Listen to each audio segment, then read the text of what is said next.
Dans une petite maison rurale, Sarah, les yeux cernés, tente de dissimuler sa grossesse avancée sous des vêtements amples. Sa mère regarde, le visage marqué par la honte et le désespoir, un jugement silencieux planant lourdement dans l'air. La pièce est imprégnée d'un silence lourd et suffocant. Seul le tic-tac anxieux et incessant d'une horloge murale ose rompre le silence. Chaque tic-tac souligne l'urgence, le besoin désespéré d'une décision.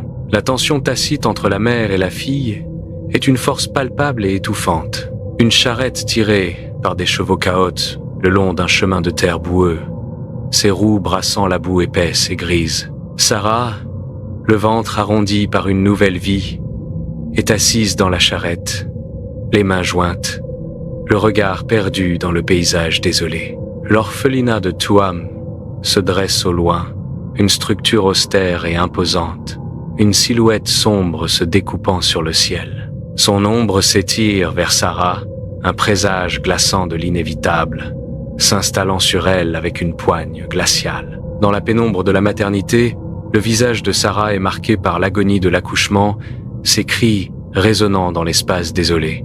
Une petite vie émerge, et les yeux de Sarah, remplis d'épuisement, se fixent sur son nouveau-né. Une nonne, le visage masqué par une froide indifférence, prend rapidement le bébé, rompant le lien primordial sans un mot. Une profonde tristesse envahit Sarah, sa résignation un cri silencieux dans le silence étouffant. Dans la salle commune de l'orphelinat, des dizaines d'enfants, vêtus de haillons, jouent dans un silence absolu. Leurs petits visages, marqués par la faim et la négligence, révèlent une profonde tristesse. La pièce froide et impersonnelle offre peu de réconfort, amplifiant leur désespoir silencieux.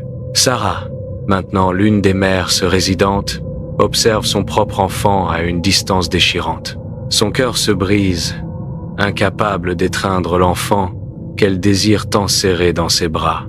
Une larme silencieuse s'échappe de l'œil de Sarah, un témoignage de l'impossibilité déchirante de son amour. Un vent glacial et brutal souffle dans la cour de l'orphelinat, un paysage désolé reflétant la dure vie des enfants.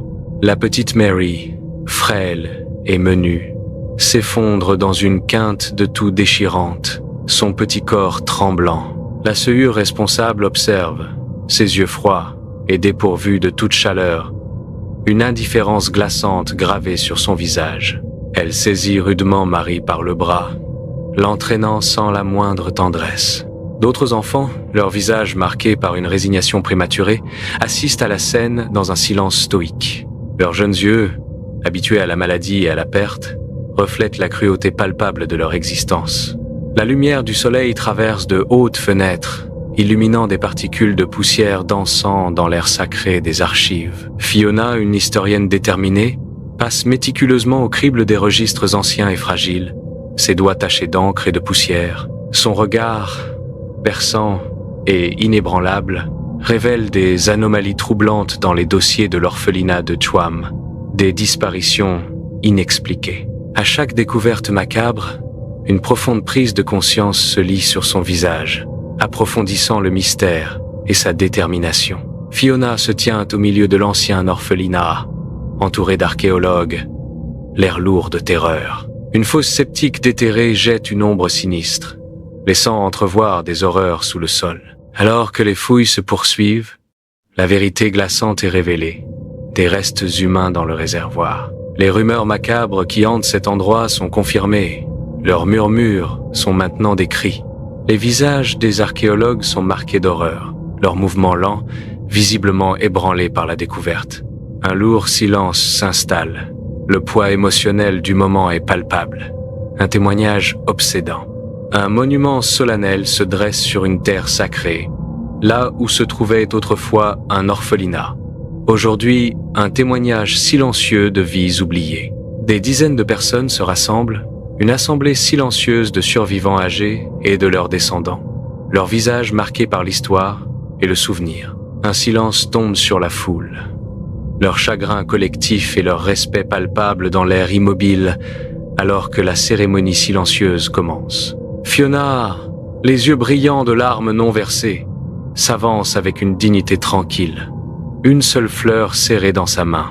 D'un geste tendre, elle dépose la fleur éclatante au pied du monument, un hommage poignant aux disparus.